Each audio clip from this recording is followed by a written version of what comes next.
Todos nós estamos acostumados a ver clubes jogando contra clubes e seleções contra seleções, todos bem divididos, cada um em suas competições. Porém, às vezes, alguns times enfrentam seleções nacionais. E é sobre isso que eu vou te falar hoje. Eu sou o Gesiel, você está no Tradições FC e hoje eu vou te mostrar alguns times brasileiros que já enfrentaram seleções. Vamos começar pelo sul do Brasil, onde existe o Avaí, em Santa Catarina. O time de Florianópolis já fez um jogo contra uma seleção da América Central, a Jamaica. Foi em 2008. Este jogo bem aleatório foi realizado para promover a paz nos estádios. Por isso mesmo foi chamado de Jogo da Paz. Apesar do futebol não ser o ponto forte da Jamaica, a seleção jamaicana até que deu trabalho para o time de Floripa. Porém, o Leão da Ilha venceu por 2-0. Com a vitória, o Avaí até ganhou um troféu, com o nome da cidade de Florianópolis. Ainda na região sul do Brasil, vamos para a cidade de Pelotas, no Rio Grande do Sul. No ano de 1984, o clube local, o Pelotas, jogou contra a seleção da Rússia. Isto porque os russos estavam em uma fase de preparação para a Copa daquele ano, o ano do Tetra. Por isso, aquela seleção resolveu passar pelo Brasil, e o jogo ocorreu no estádio Boca do Lobo. Ao contrário do que podia se esperar, o clube de Pelotas não foi presa fácil para o time russo. O jogo foi bem disputado e os gaúchos perderam apenas por um gol de diferença. E isto porque os brasileiros perderam um pênalti, que faria com que a partida terminasse empatada em 2-2. Durante boa parte do século passado, existiu um país na Europa chamado Tchecoslováquia. Isso mesmo, existiu, porque desde o ano de 1992 não existe mais. Assim como várias seleções do leste europeu, eles eram bem fortes no futebol. Inclusive, ganharam a Eurocopa de 1976. E cerca de 3 anos depois, em 79, fizeram uma excursão pela América do Sul. Aqui no Brasil, foram para o Nordeste, onde disputaram um torneio quadrangular em Recife, Pernambuco, competição em que participaram Botafogo da Paraíba, Náutico, Santa Cruz e Tchecoslováquia. O Botafogo enfrentou o Náutico, e quem enfrentou os europeus foi o Santinha, o Santa Cruz, que bateu sem dó na seleção tcheca. Diante de sua torcida no Mundão do Arruda, o Santa Cruz meteu 4-0 na Tchecoslováquia. Agora vamos para o estado do Rio de Janeiro, onde tem um clube muito tradicional. É o Botafogo, o fogão que no século passado fez várias excursões pela Europa, e na primeira delas enfrentou a seleção da Holanda. Como se não bastasse, o jogo foi em solo europeu, na cidade de Amsterdã, capital holandesa, partida que ocorreu no Estádio Olímpico de Amsterdã. O Botafogo contava com lendas como Nilton Santos e Garrincha, e os cariocas massacraram os holandeses. O fogão venceu a partida por 6-1, com 3 gols de Vinícius, 2 de Dino da Costa e 1 do Garrincha. Próximo ao Rio de Janeiro, vamos para São Paulo, onde Corinthians e Palmeiras enfrentaram em um mesmo torneio um dos maiores países e mais poderosos que já existiram. Eu falo da União Soviética. O gigantesco país na Europa e na Ásia foi um dos mais poderosos do século XX. Mas você sabia que eles também foram muito fortes no futebol? Eles já ganharam uma Eurocopa em 1960 e 2 Olimpíadas, em 56 e 88, além de fazer várias boas campanhas em Copas do Mundo. Em 1966, durante as preparações para a disputa da Copa do Mundo daquele ano, os soviéticos vieram para o Brasil, onde participaram de uma competição chamada Torneio Internacional João Avelange. Os times que participaram foram Corinthians, Flamengo, Palmeiras e a União Soviética. O Timão jogou contra os soviéticos no estádio do Morumbi e ganhou por 3-1, com gols de Dino, Rivelino e Tales. Já o seu arquirrival, o Palmeiras, não deixou por menos. O Verdão venceu os soviéticos pelo mesmo placar, 3-1, gols de Dudu, Ademir Pantera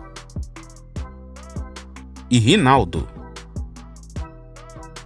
Esta, com certeza, é uma das histórias mais aleatórias e surpreendentes sobre futebol que você vai ouvir, porque envolve o país mais isolado do mundo, a Coreia do Norte, onde, para se ter ideia, todos são vigiados, poucos entram e praticamente ninguém sai, onde desrespeitar o líder do país é pago com a sua vida. Nem sequer usar uma calça jeans é permitido naquele país. Enfim, voltando ao tema, em 2009, o Atlético de Sorocaba, um time do interior de São Paulo, realizou um amistoso contra a seleção norte-coreana. E o mais incrível, dentro daquele país. Mas afinal, como esta partida tão inusitada ocorreu? Acontece que naquela época existia um líder religioso chamado Sun Myung-moon, que era nascido na região onde hoje fica a Coreia do Norte. Uma de suas paixões era o futebol, e Moon costumava investir no futebol, inclusive no Atlético de Sorocaba. Surpreendentemente, a Coreia do Norte se classificou para a Copa do Mundo de 2010, e por isso queria enfrentar seleções mais fortes, para se preparar para o Mundial. Foi então que esta partida foi marcada. Na hora do jogo, haviam cerca de 80 mil pessoas no estádio, e mais 30 mil do lado de fora. Se liga no detalhe do placar. Os norte-coreanos achavam que estavam enfrentando a seleção brasileira.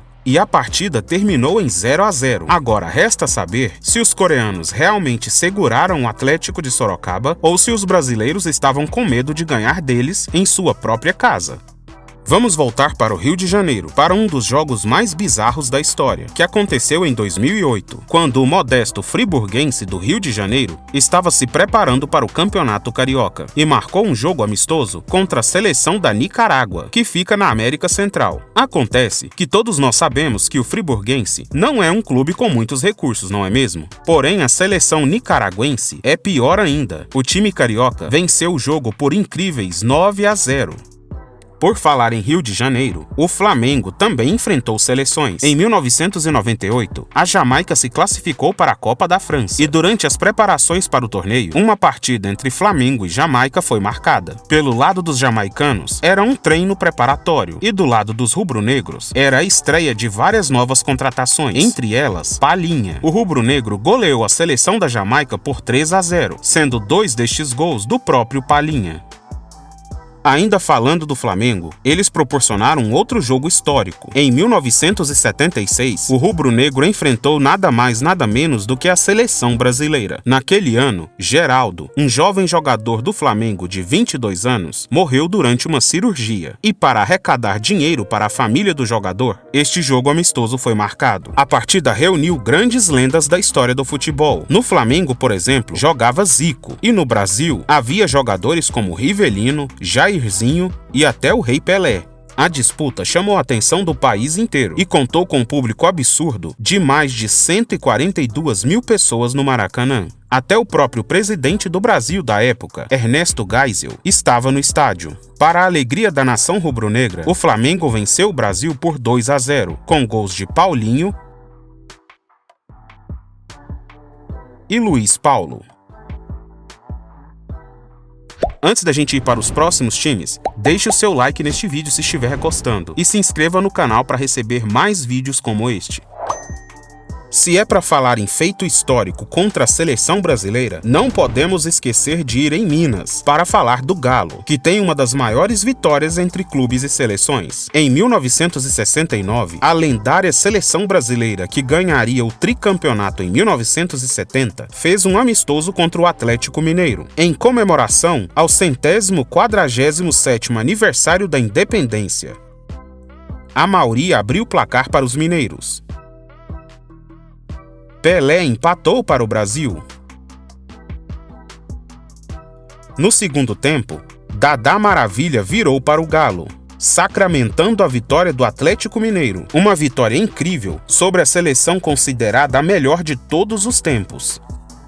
Para terminar, vamos falar de um dos jogos entre clubes e seleções mais recentes, em 2014, quando o Fluminense recebeu nada mais nada menos do que a grande seleção da Itália. No ano em que a Copa do Mundo foi realizada no Brasil, os tetracampeões do mundo jogaram o seu último amistoso preparatório aqui no nosso país. A partida aconteceu em Volta Redonda, no Rio de Janeiro. A Azurra contava com nomes como Pirlo, Buffon, Immobile, Thiago Motta, Balotelli, Marquísio, entre outros. O jogo, que poderia ser fácil para os italianos, na verdade foi muito disputado, principalmente no primeiro tempo. Os italianos marcaram primeiro, com Insigne.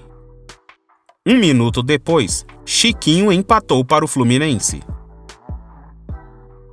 Aos 30, a Itália virou para 2-1.